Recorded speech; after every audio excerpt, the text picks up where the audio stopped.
এই ভিডিওতে থাকছে উত্তর কলকাতার 5টি জনপ্রিয় পুজো প্যান্ডেলের শেষ মুহূর্তের প্রস্তুতি।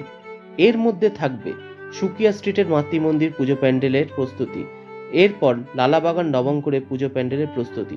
উত্তর কলকাতার জনপ্রিয় পুজোগুলির মধ্যে অন্যতম কলেজ স্কোয়ারের পুজো প্যান্ডেলের শেষ মুহূর্তের প্রস্তুতি। এর সাথে দেখা যাবে বিরাট এক ঝাড়বাতি লাগানো হচ্ছে।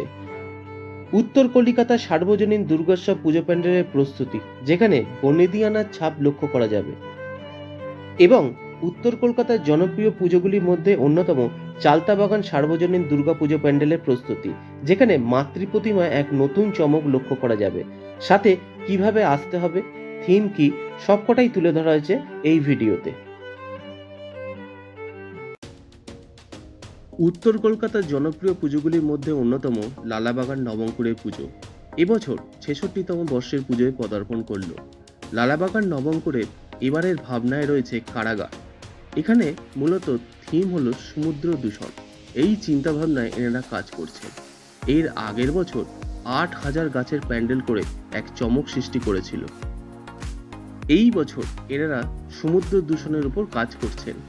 এই পুজো মণ্ডপে প্রায় 3 লক্ষেরও বেশি প্লাস্টিক বোতল ব্যবহার করা হয়েছে। বিভিন্ন রিসার্চের মাধ্যমে দেখা গেছে প্রায় 40% প্লাস্টিক যেগুলি সমুদ্র মিশে সমুদ্র দূষণ সৃষ্টি করে, এবং এর ফলে সমুদ্রের বিভিন্ন মূল্যবান প্রাণীরা বিপদের মুখে রয়েছে। এই চিন্তাভাবনাকে কাজে লাগিয়ে এনারা কাজ করছেন কিভাবে সমুদ্র দূষণ রোধ করা যায়। সেই সচেতন বার্তা থাকবে এই পুজো মণ্ডপে। এই পুজো প্যান্ডেলটি এমনভাবে নির্মিত করা হয়েছে যাতে বোঝানো হয়েছে একটা সমুদ্র পুরো মাটিতে মিশে যাচ্ছে।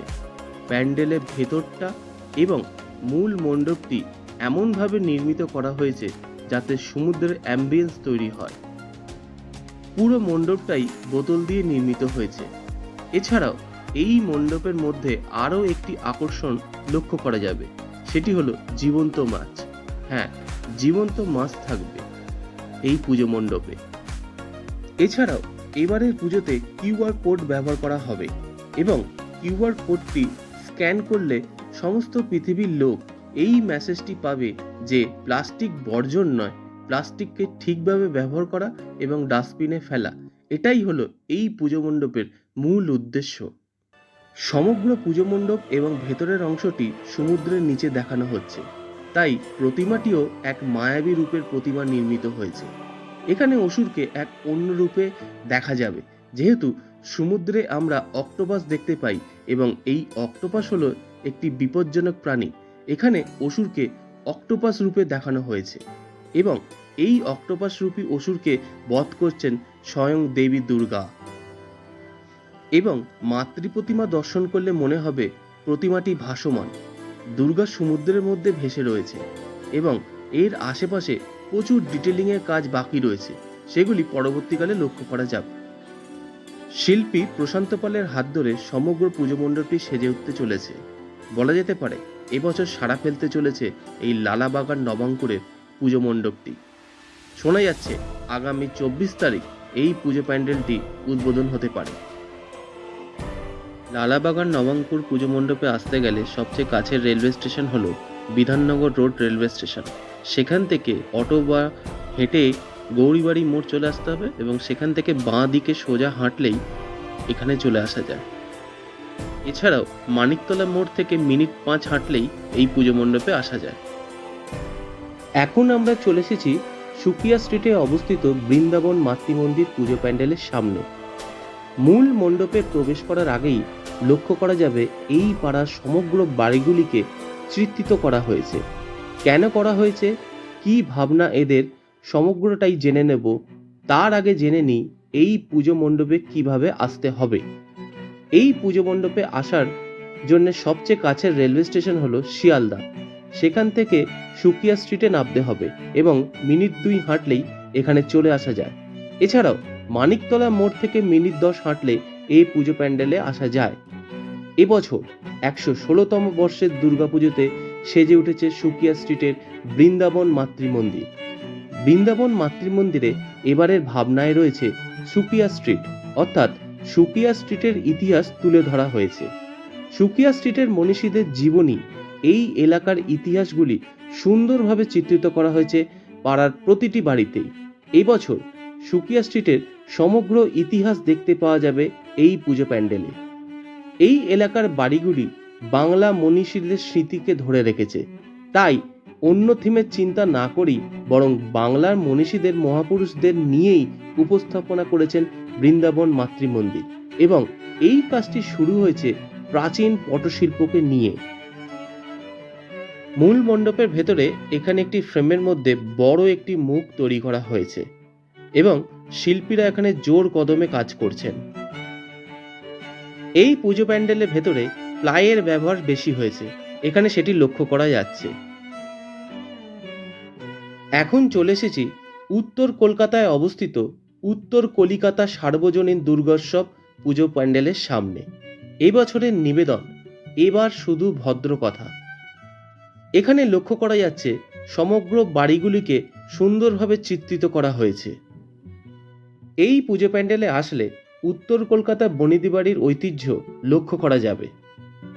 চুপিয়া স্ট্রিট বৃন্দাবন মাতৃমন্দিরের মতনই এই পুজো মণ্ডপে এখানে পাশের বাড়ির দেয়ালগুলিকে চিত্রিত করা হয়েছে। শুভ সূচনা 21শে সেপ্টেম্বর রবিবার ভোর 4টে, অর্থাৎ মহালয়ের দিন রেডিওর মাধ্যমে এই পুজো মণ্ডপের সূচনা হবে। এখন চলে এসেছি উত্তর কলকাতার সবচেয়ে জনপ্রিয় পুজোর মধ্যে অন্যতম কলেজ স্কোয়ার পুজো মণ্ডপের সামনে। কলেজ স্কোয়ারের এবছরের উপস্থাপনা কম্বোডিয়ার আঙ্কর ওয়াট মন্দির। এই আঙ্কর ওয়াট মন্দির হল পৃথিবীর সবচেয়ে বড় হিন্দু মন্দির, যেটি কম্বোডিয়ায় অবস্থিত। কলেজ স্কোয়ারের পুজো প্যান্ডেলটি এবছর ৭৮তম বর্ষে পুজোয় পদার্পণ করতে চলেছে। 2024 সালে সুইজারল্যান্ডের পার্লামেন্ট হাউস উপহার পেয়েছিল দর্শনার্থীরা। এবছর পৃথিবীর সবচেয়ে বড় হিন্দু মন্দির হচ্ছে এই কলেজ স্কোয়ারে। এখানে লক্ষ্য করা যাচ্ছে একটি সুবিশাল ঝাড়বাতি এখানে নির্মিত করা হয়েছে, যেটি কলেজ স্কোয়ারে পুজো মণ্ডপের ওপরে লাগানো হবে। আমরা প্রায় সকলেই জানি কলেজ স্কোয়ারে পুজোর লাইটিং দেখার মতো হয় এবং তারই প্রস্তুতি এখানে চলছে। কলেজ স্ট্রিট এলাকার মধ্যে সবচেয়ে জনপ্রিয় পুজোগুলির মধ্যে অন্যতম এই কলেজ স্কোয়ারের পুজো। পুজো আর বেশি দিন বাকি নেই, তাই মণ্ডপ শিল্পী এবং আলোক শিল্পীরা এখানে জোর কদমে কাজ করছেন, সেটি এখানে লক্ষ্য করা যাচ্ছে। প্রতি বছর দুর্গাপুজোয় এখানে আলোকসজ্জা দেখতে বহু দর্শনার্থীরা আসেন। কলেজ স্কোয়ার পুজো প্যান্ডেলেতে সনাতন রুদ্রপালের মাতৃপ্রতিমা হয়ে থাকে, তাই এবছরও সেই একই ধারা বজায় থাকবে। এই পুজো প্যান্ডেলটি কবে উদ্বোধন এখনো পর্যন্ত জানা যায়নি, তবে আশা করা যাচ্ছে মহালয়ার পরেই এই পুজো প্যান্ডেলটি উদ্বোধন হবে। এই পুজো প্যান্ডেলে আসার সবচেয়ে কাছের রেলওয়ে স্টেশন হলো সেন্ট্রাল, সেখান থেকে মিনিট 5 হাঁটলেই এই পুজো মণ্ডপে আসা যায়। এখনই এই পুজো প্যান্ডেলটি দেখতে অনেক সুন্দর লাগছে, এটি যখন সম্পূর্ণ হবে এর সৌন্দর্য অনেক গুণ বৃদ্ধি পাবে।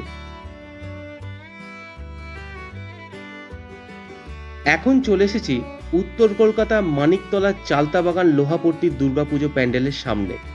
এবছর তাদের উপস্থাপনা মূল, সমগ্র ভাবনায় রয়েছে অদিতি। এখানে লক্ষ্য করা যাচ্ছে এই পুজো প্যান্ডেলটি ম্যাক্সিমাম লোহার ব্যবহার হয়েছে, এখানে সেটি লক্ষ্য করা যাচ্ছে।